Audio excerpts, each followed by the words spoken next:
Tantei Jinguuji Saburo, Kiken na Futari is the final Data East game for the Famicom Disk System. Kind of.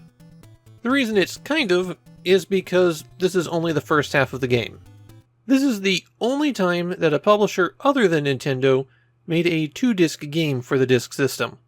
Part 2 is released in mid-February, so it's actually a fairly long delay by the standards of these 2-disc games. This is the third game in the Tantei Jinguuji Saburo series.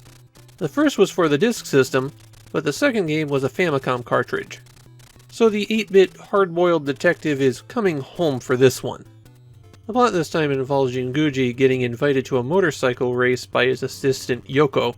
She got tickets because one of her friend's boyfriends was racing. That boyfriend gets involved in an accident, and then when Saburo and Yoko head back to the hotel, they find Yoko's friend has been murdered.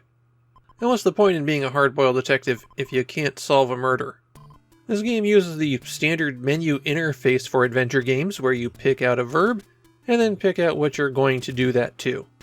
You have the standard verb lineup of things like look, talk, go, but there's also wait and smoke.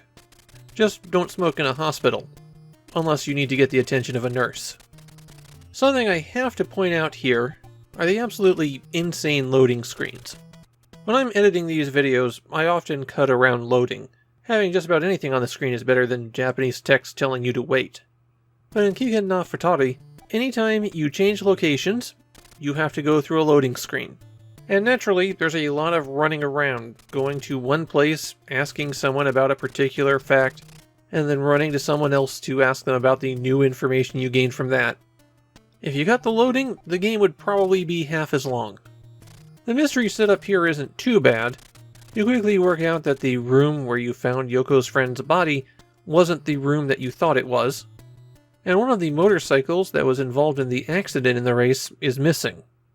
So you have at least a few hooks to carry you forward. This is also one of those adventure games that's heavily scripted, so that you always have to trigger an event before you can get access to the next thing. Except, there's a bug here, where it is possible to jump way ahead in the narrative accidentally. Doing that breaks the game and makes it unwinnable, so make sure you don't save if that happens. The investigation is relatively straightforward though. You don't do a lot of hunting for clues here or examining the body, you just keep running around and talking to people. Of course, as a 2-disc game with the second disc released 2 months later, they had to have a great cliffhanger at the end of the first disc. Something that makes you go, I've got to find out what happens. And that cliffhanger is, you find the motorcycle. That's it. No more hook than that. Like the rest of the early Tantei Jinguuji Saburo games, Kiken na Futari eventually got an English localization. It took 20 years, and it's technically a port of the cell phone remake, but you can play this one in English as part of the Jake Hunter series. From what I can tell, Kiken na Futari is not considered to be one of the stronger entries in the Tantei Jinguuji Saburo series. That doesn't mean that people think it's bad, it's more like it's the game that people have to be reminded exists. The biggest compliments I could find for it were about Yoko's expanded role in the plot, so Saburo isn't even getting the attention in his own game. My feeling is that the presentation of the mystery is solid, but I can't say I'm very fond of some of the technical hang-ups like the constant loading. I would put it at the bottom of the 8-bit Tantei Jinguuji Saburo game series. It's a solid mystery adventure game, it's just not top-tier mystery adventure game.